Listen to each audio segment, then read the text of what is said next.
Boa noite a todos.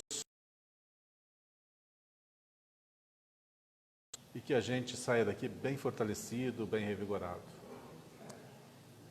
Hoje nós vamos falar um pouquinho sobre comportamento. E para a gente adentrar nesse tema, eu vou usar como introdução o 28º livro de Chico Xavier, que é um livro infantil, é um soneto de Cassimiro Cunha, e que fala sobre uma adolescente, uma menina. É a história da vida dela contada em soneto, em poucas páginas. Então eu vou ler o livro inteiro para vocês agora, para ter uma ideia, em 3 a 5 minutos. É muito rapidinho, mas vai servir como reflexão para todos nós, sobre como nós devemos nos comportar. É a história de pessoa comum. E nós vamos nos identificar muito nessa história. É um soneto, então, vai ter algumas rimas, mas prestem bem atenção no conteúdo. O que importa não são as rimas, mas é o conteúdo que nós vamos abordar aqui. Tá? Cassimiro Cunha é um espírito que esteve presente lá em 1947, em algumas psicografias com Chico Xavier, inclusive algumas no Parnaso de Além Túmulo, e trouxe essa preciosa obra para cada um de nós. O nome não é muito bonitinho, não. O nome é a História de Maricota. Podia ser um nome mais bonitinho, né? Mas perdoe as maricotas. Mas vamos lá. Maricota Serelepe era uma menina travessa, não havia disciplina que lhe dobrasse a cabeça. Gostava de más respostas, na escola, em casa, nas ruas. Vivia desordenada, a fazer sempre das suas. Em vão ganhava conselhos dos amigos para o bem. Maricota Serelepe não atendia a ninguém. Não era apenas sapeca, fugia a qualquer dever. Vivia a brutalidade, fazia o mal por prazer. A mamãe aconselhava: minha filha, veja lá, céu castiga a menina que se faz grosseira e má. A pequena respondia: a senhora nada sabe, concluindo num cochicho: gente velha que se acabe. A professora também lhe falava com carinho: Maricota, minha filha, não saia do bom caminho. A aluna desrespeitosa dizia, cabeça tonta: o que eu fizer, professora, não será de sua conta. Aos 11 anos bem feitos, agindo e vivendo às cegas, a menina endiabrada era o terror dos colegas. Desprezava os bons avisos, por mais se lhe castigasse. Resistia às punições, perturbando toda a classe. Rasgava livros, cadernos, esvaziava tinteiros, lançando borrões escuros à roupa dos companheiros. Tanto fez, tanto saltou a endiabrada menina, que foi expulsa mais tarde em favor da disciplina. Desde então ficou sabendo a vadiagem de cor. Sem conselhos e sem livros, ficou pior, bem pior. Dizia a mãe bondosa que prosseguia a estudar, mas punha-se em plena rua a mentir e perturbar. Não lhe chegavam agora as horas grandes do dia. Depois de fechada a noite, a endiabrada fugia. Aprendeu nas malandragens o furto, o assovio, a vaia. Em breve tempo encontrou meninos de sua laia. Escapulindo ao trabalho, expulsa dos bens da escola, fazia-se pobrezinha, saindo a pedir esmola. Enganava os transeuntes, prendendo-lhes a atenção. Xingava o trabalho sério e tinha horror ao sabão. Como pássaro ocioso, que a todo dia se atrasa, Maricota Serelepe raramente vinha à casa. A mãe bondosa rogava mais cautela, mais juízo, mas a menina exclamava: dos conselhos não preciso. Atacava os cães amigos, a vozerio e pancadas. Tratava todo gatinho, a brasa viva ou pedradas. Se avistava a palha seca da casa dos passarinhos, não hesitava um minuto, vibrava golpes nos ninhos. Matava filhotes tenros, com grosseria sem nome, prendia as aves canoras, exterminando-as à fome.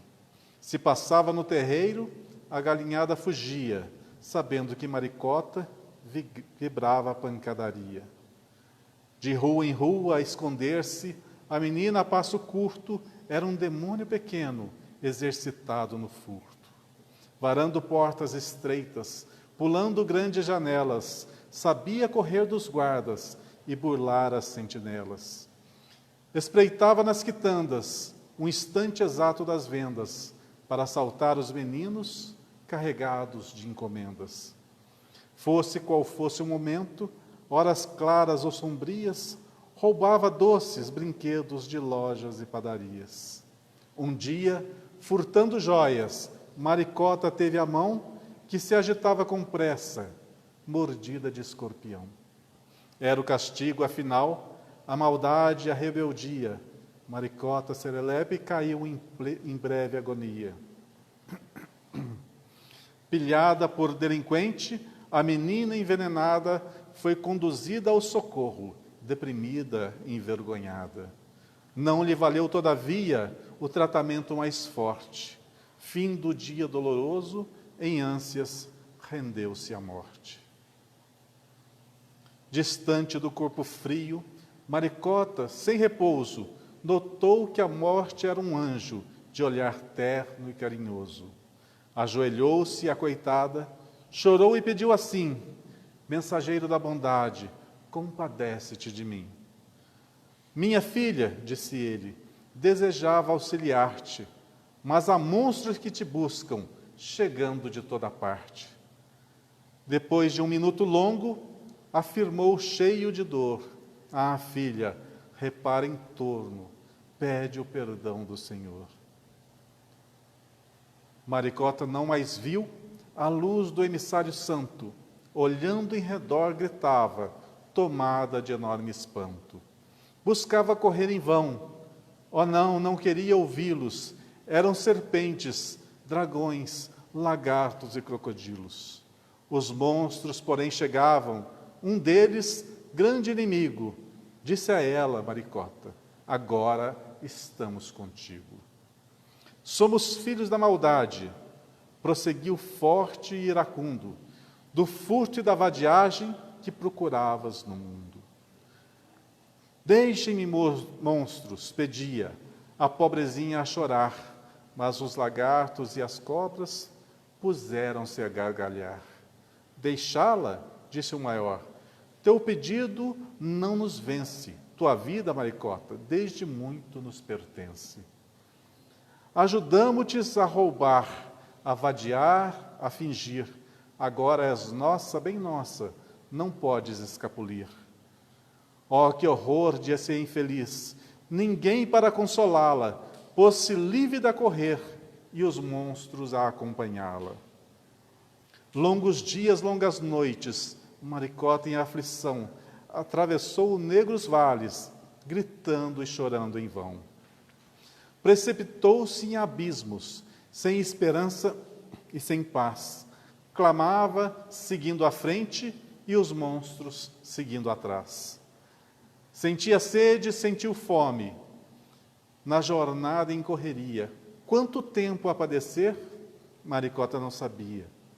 Depois de muita oração, na angústia do cativeiro, Jesus, o divino amigo, enviou-lhe um mensageiro. Tão logo veio o emissário do socorro e salvação, os monstros despavoridos mudaram de direção. A menina arrependida ajoelhou-se entre ais e exclamou: anjo divino, socorro, não posso mais. Tenho chorado e sofrido, atormentada de dor. Por piedade, salvai-me, dai-me o céu de Deus de amor. Fitando, de olhar dorido, o azul e estrelado véu, suplicava compungida: dai-me a luz. Goa, dizendo com caridade: em nome da providência, devolvo-te a liberdade. Mas ouve, minha menina, se queres luz, agasalho, não podes entrar no céu sem a bênção do trabalho. Viveste pela maldade, sem respeito, sem carinho. Não ouviste os bons conselhos, fugiste do bom caminho.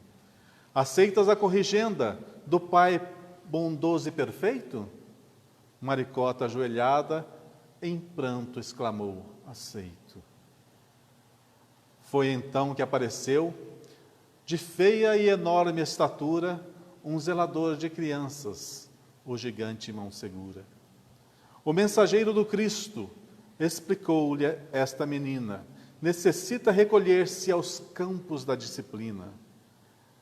Até que se regenere, dê-lhe recursos de emenda, praticou muita maldade, precisa de corrigenda. Nesse instante, Maricota foi levada em aflição para um campo escuro e triste, de serviço e de prisão.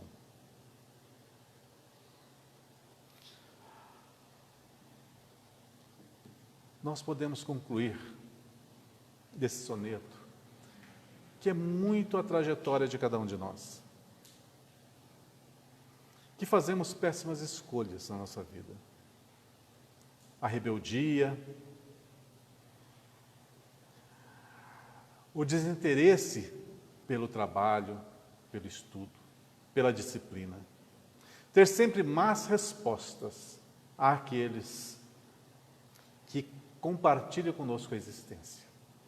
Faltam com o respeito. Quantas vezes nós não nos dirigimos aos nossos pais de forma rude? Quantas formas não descontamos o nosso mau humor na figura bondosa de nossa mãe? Quantas vezes nós não atrapalhamos a disciplina na sala de aula, conclamando nossos colegas à balbúrdia, à desatenção? Quantas vezes nós não nos esquivamos do trabalho digno? A nossa vida é feita de escolhas e temos o livre-arbítrio para fazê-las. Podemos bem escolher qualquer coisa. Mas há algo muito mais perfeito por trás, que nós precisamos despertar para essa realidade para evitar sofrimentos. Há de convir, os hospitais estão cheios. Os locais de sofrimento estão abarrotados. E por quê? Nós já vivemos uma era em que a medicina está avançada, em que as leis são mais justas, em que todos temos oportunidades de estudar, de trabalhar, de nos esforçar. E nós esperamos que as coisas caiam de graça na nossa vida, sem o mínimo esforço. E quando somos conclamados ao esforço, dizemos: isso não é para mim, não é isso que eu quero. Quero facilidades. Mas nós não estamos aqui nesse mundo a passeio. Vejam bem, são 60, 70, 80 anos, 90 anos, quando muito 100 anos, que a gente vai conseguir ficar aqui. É um espaço de tempo relativamente curto e vai se findar. Muito bem, vamos retornar para a pátria espiritual. Aonde que essa pátria espiritual que tanto se fala? É do local de onde viemos. Aqui é a nossa sala de aula. Aqui é o banco escolar. Aqui que aprendemos. Aqui que nós confraternizamos. Aqui que criamos amigos. Aqui que criamos afetos. Aqui que construímos um ser mais forte. É aqui. E quais as possibilidades que o mundo nos oferece? Todas. E a gente não sabe disso. Ou pensa que não sabe, ou não quer saber. E o que o mundo pode nos proporcionar? O que nós quisermos. Por que uns têm tantos e outros não têm tão pouco? Já tentou se esforçar um pouquinho? Já tentou estudar, disciplinar a sua vida, trabalhar, ter foco, ter objetivos? Não. Espera que caia tudo de mão às suas mãos. Caia tudo com facilidade. É isso que nós queremos. E nesse interim, a gente fica fazendo a nossa vida ao bel prazer. Indisciplinados, intolerantes, impacientes. Fazemos uma coleção de yin aí muito grande. E depois, quando a lei nos cobra o retorno de nossos atos, a gente fala que é injusto. O que tem de injusto nessa história que foi lida? O que tem de injusto aqui?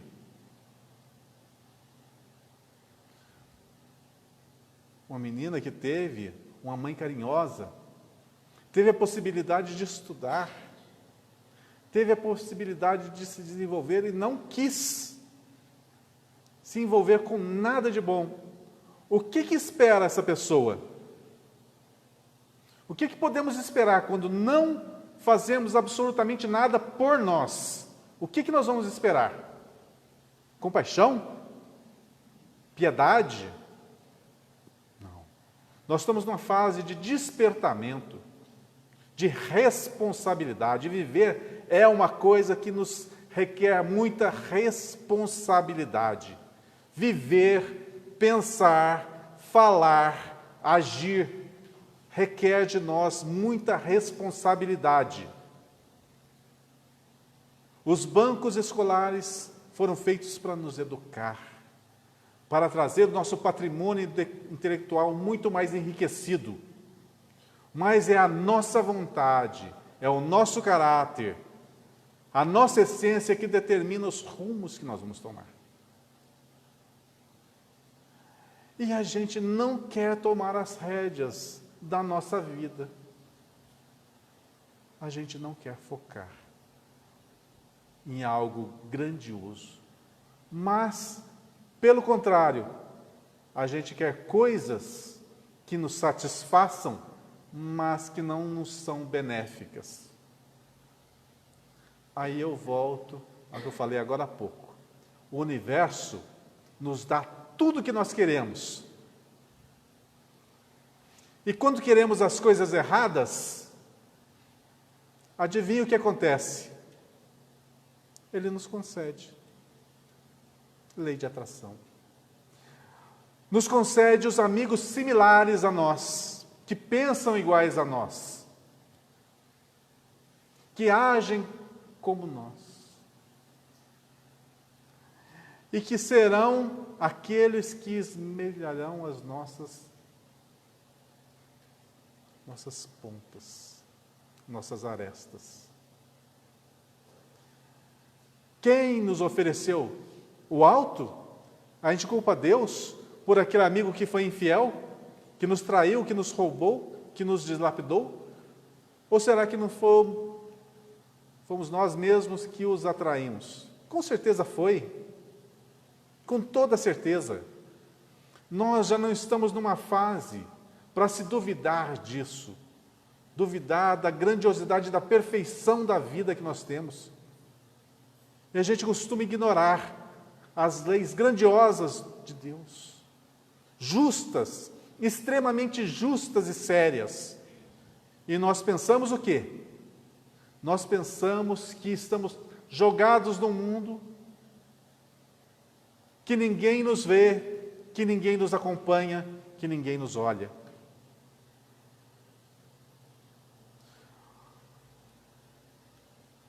Quando desejamos ir para o lado escuro das opções,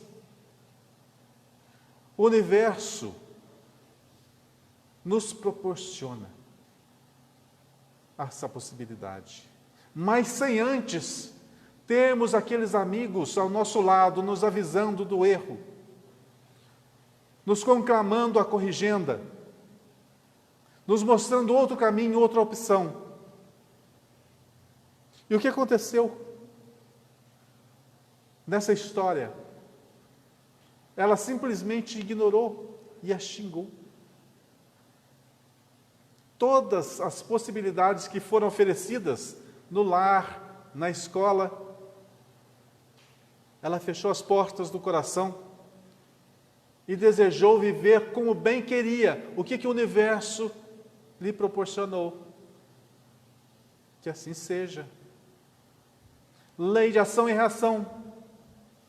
O que se fez é o que se vai ganhar posteriormente. Poxa, nós aprendemos isso tanto tempo, desde pequenininhos. Por que não fazemos? Porque temos preguiça de pensar, preguiça de raciocinar. Temos pena de nós mesmos. Nós temos muita pena de nós. A gente se acha vítima nesse mundo. A gente acha que tudo está errado, menos nós. Mas a partir do momento que nós despertamos, que nós compreendemos que tudo faz sentido, e que nós temos uma oportunidade de trabalhar, de estudar, de agir.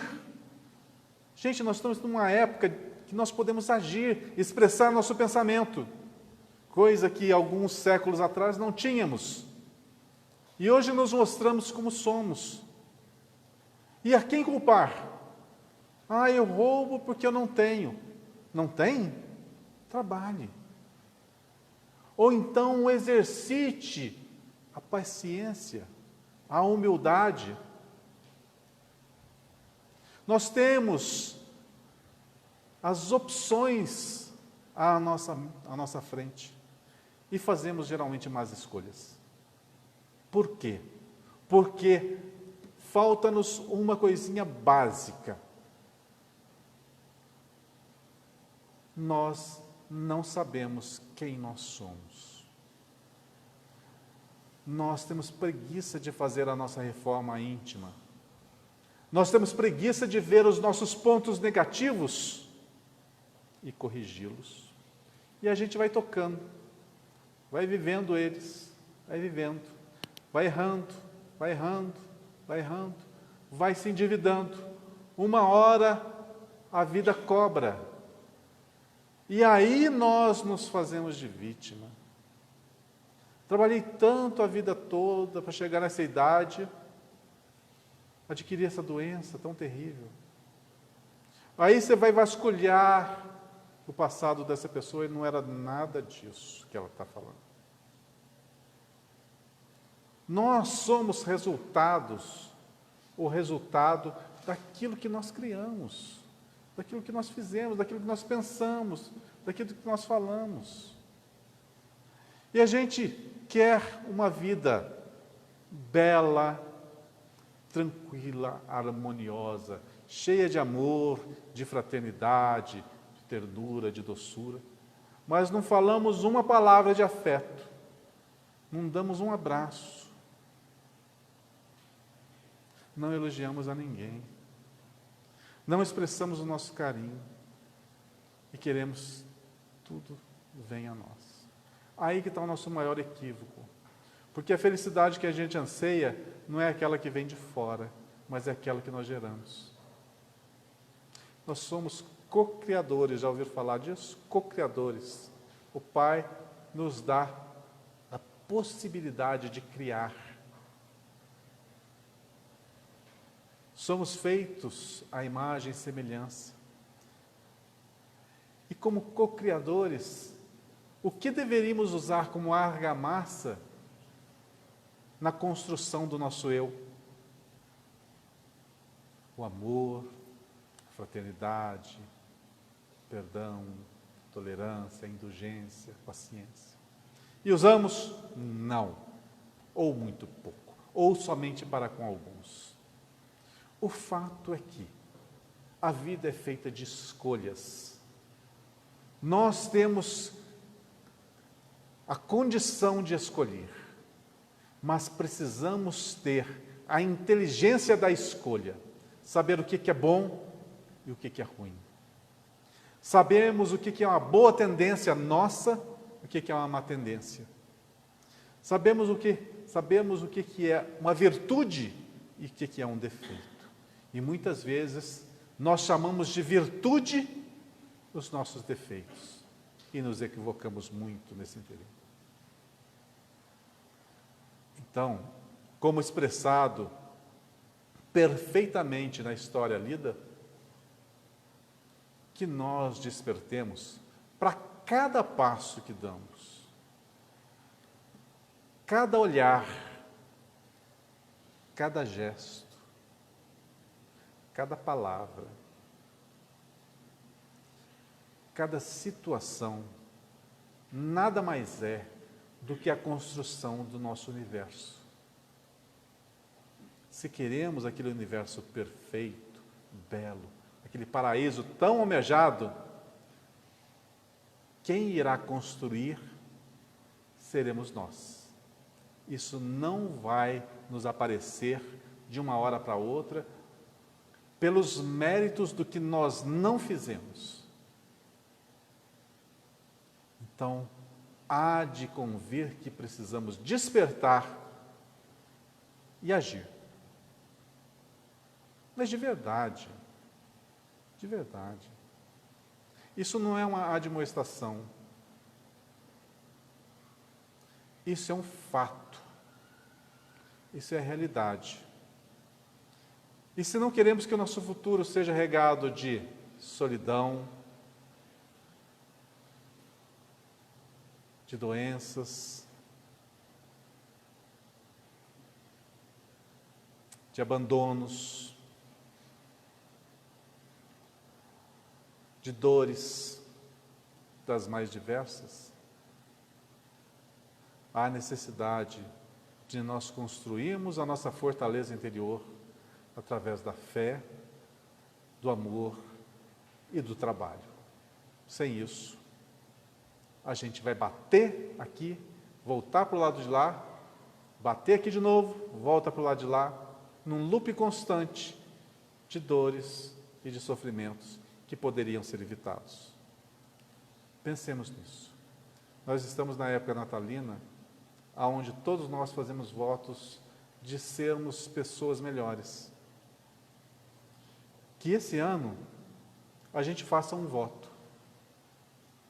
Eu quero ser uma pessoa mais consciente. Porque a consciência me trará as boas escolhas. Eu não quero ser uma pessoa boa, simplesmente e ignorante. Porque ao menor sinal de contrariedade, nós abortamos essa missão. Que nós queiramos ser pessoas conscientes, sabedoras do que é certo e do que é errado. E a partir daí, fazer as boas escolhas. Aproveito a oportunidade de desejar a todos um bom final de ano. Que o Natal seja repleto de luz e de paz. Mas que a luz e paz não venha de fora. Que vocês possam oferecer às suas pessoas amadas. Eu acho que é o maior presente que cada um pode dar para os seus é o seu amor. Isso é que eu desejo que todos deem aos seus afetos nesse final de ano. E que ano que vem, trabalho, perseverança no bem, fraternidade,